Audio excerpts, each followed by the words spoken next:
Welcome to Happily Ever Afters, where love doesn't stop at romance. Join us as we share the tales of everyday magic and celebrate life's sweetest moments.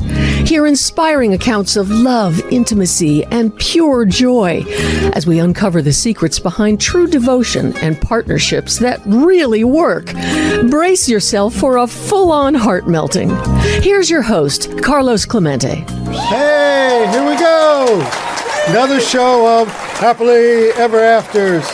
All right, I'm Carlos Clemente, and I'm with my co-host, Dorothy Lucy. And Dorothy, we have a great guest today. Oh, my gosh. Talk about it a little bit. Margaret Cho, who has a show on, I think, every platform like Showtime, Netflix, Hulu.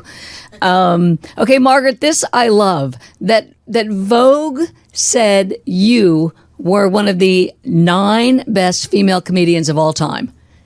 And I'm thinking there's somebody who's who wasn't on the list, who thought maybe they could have been number 10. But anyway, you are the top 9 of all time. We're so happy to have you. But we wanted to talk about what was in your lap there a second ago. My baby, Lucia Katerina. She is my dog. She is the best dog. We go everywhere together. And also when I'm in my house, she's just attached to my hip. She's just my shadow, but also my daughter and also my best friend. And she's just really a part of me, and the best thing in my life. Because we so wanted to talk to you, and the show's Happily Ever Afters, and we were told this is your Happily Ever After right there. Absolutely. Also, she has some cat siblings too that could be included in that as well. She has 3 cat sisters and 2 cat sisters and 1 cat brother, and but she's the main. She's the boss. She tells everybody what to do. How did she come into your life? Oh. Well, I had been looking for a dog. I just sort of hadn't had a dog in my life. I had gotten a divorce, and my ex had taken the dog that we shared, and which was a good thing because she really loved him, so that was the right thing to do. And somebody's outside. She's very into squirrels. So I had a friend who was working in dog rescue, and I said, if you see a white Chihuahua puppy, I think I would like to meet them. I had a white Chihuahua many, many years ago, and they're not as common, so I just sort of thought, well, if it works out, works out. So she found a litter who was rescued from a shelter, and when they brought Lucia and her sister out. Her sister had a black nose and Lucia had a pink nose. They looked exactly alike. They're about the size of a microwavable burrito. About the size and color, like a little white tortilla color. And so they brought her out and they had put her in my arm, and she fell asleep in my elbow.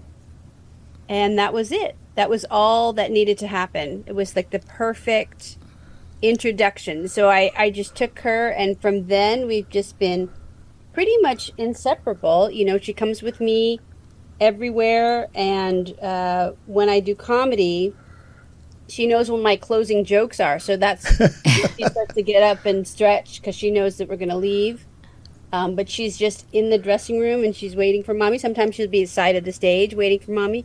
She's very patient. She loves comedy and she loves comedians, and she's met everybody and she loves everybody. And so it's a really nice person to have on my side whenever I go and do shows or on set. She's very well behaved on set, and everybody on set loves her. So she's wonderful. Does her being a rescue make her even more special? Because I talk to friends, and they get upset about people who breed dogs or cats or whatever, and they're urging people to go out and rescue an animal.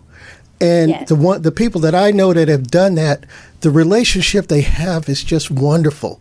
They're inseparable, and I'm already seeing that from you. But does that we make just it watched even you more two special? make out. So Does that even make it more special? I think so, because I think they have an awareness that they're being taken out of a very difficult situation. And, there's so many animals who need homes. And so this was a really wonderful opportunity to help an animal out and also help me out. She's just such an important part of my life. And I just couldn't imagine doing anything without her. Today I did go to the spa without her because I did want to be considerate to other people doing massages and stuff. So Did she know? So I think she knew. She just automatically assumes that when we go out the door, she's coming with me. She has a little seat in my car, so she's always in the passenger seat. She always rides right there, so she always knows she's sitting in the front.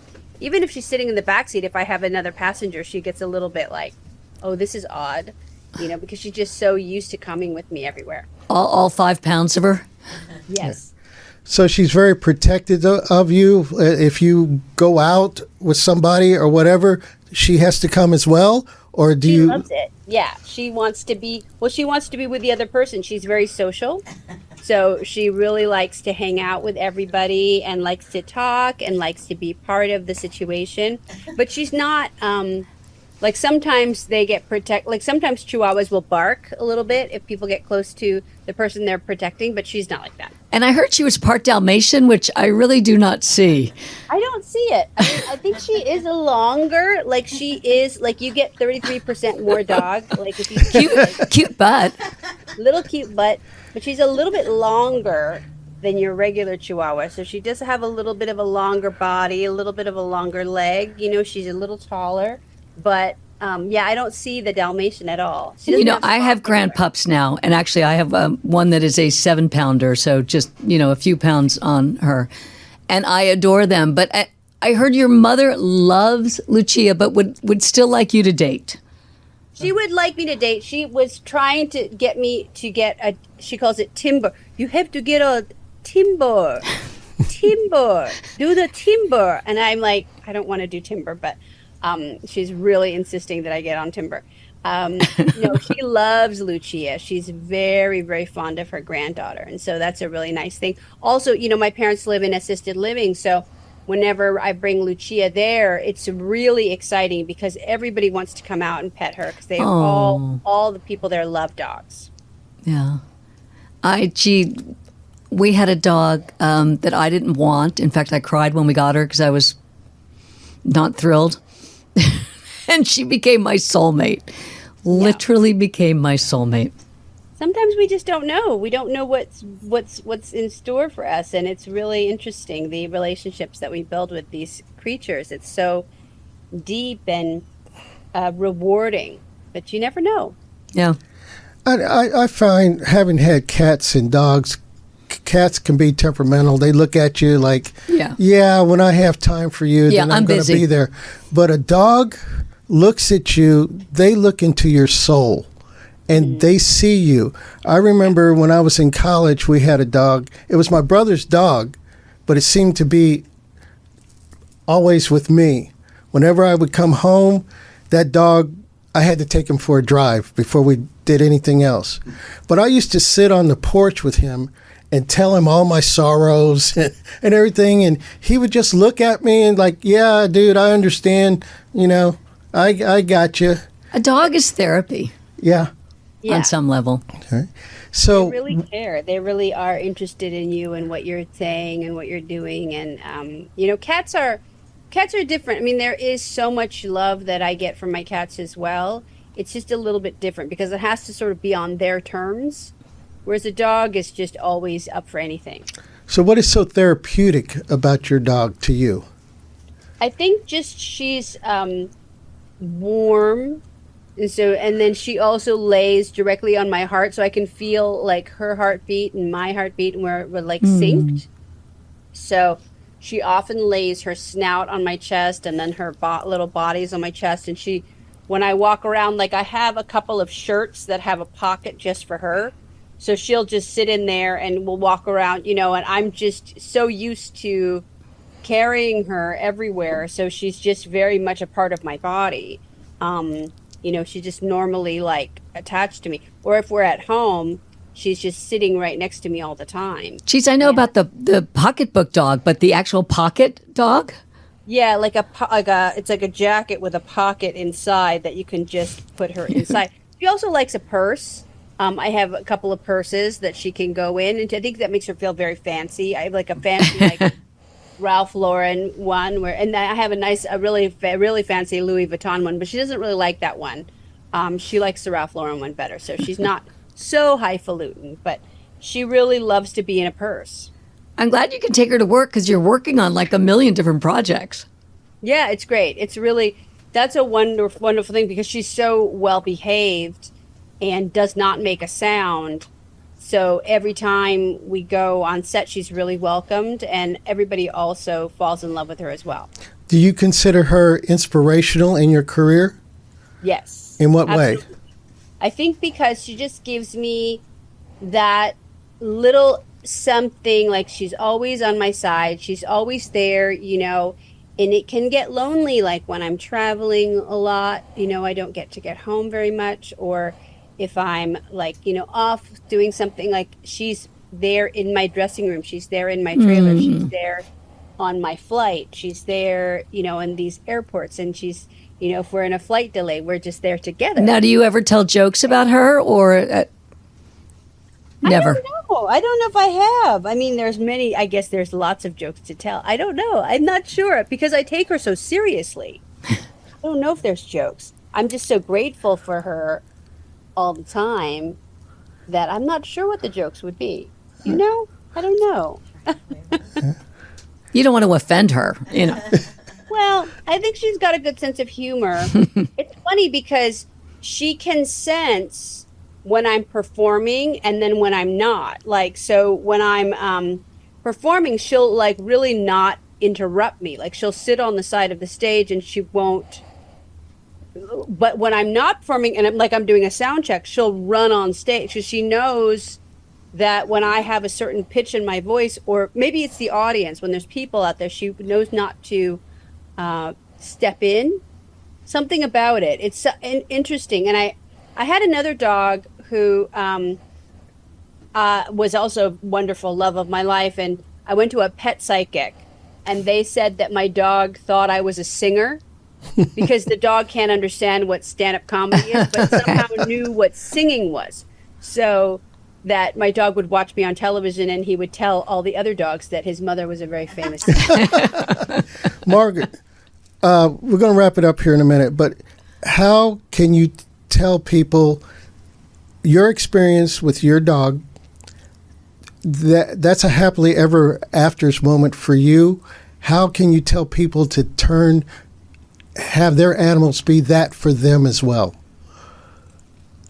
Well, I think that it's just really special. I mean, I think that your animal can be the love of your life, just as another person can be the love of your life. To me, it's really like she was what I was always looking for, and I've had other dogs, but there's something so special about my relationship with her that feels very much to complete me, and I don't sense that it's any less than being with a person or even having a family. To me, she's my family. So I feel very much like she's a wonderful happily ever after. And if you find an animal as your happily ever after, that's a beautiful thing.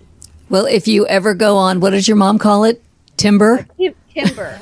It must love dogs, obviously, and cats too, right? And cats, yes. Well, animals in general, I don't really discriminate. I love all creatures, but definitely this is a dog and cat household. Margaret, real quick, tell us where we can find you. Keep following you. Keep following this lovely little friend of yours. Does Lucia have an Instagram? I know you do. Well, I use her for mine. Okay. I'm greedy.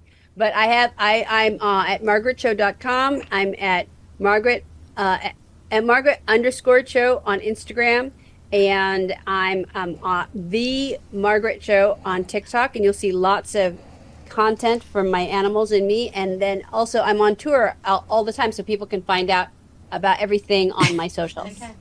Well, thank you again. That's more French kissing than we usually see on this show. So much kissing. Thank you for sharing your happily ever afters with us. I see, we see love between people, but this is Pretty sweet. this is sweet. I keep waiting for her to start talking. She's amazing. She's got such a personality. All right. Well, thank you again. Yeah. She's like, wrap it up, Mama. I got stuff to do. All right. Well, thank you very much. Bye, Margaret. So fun. Bye-bye.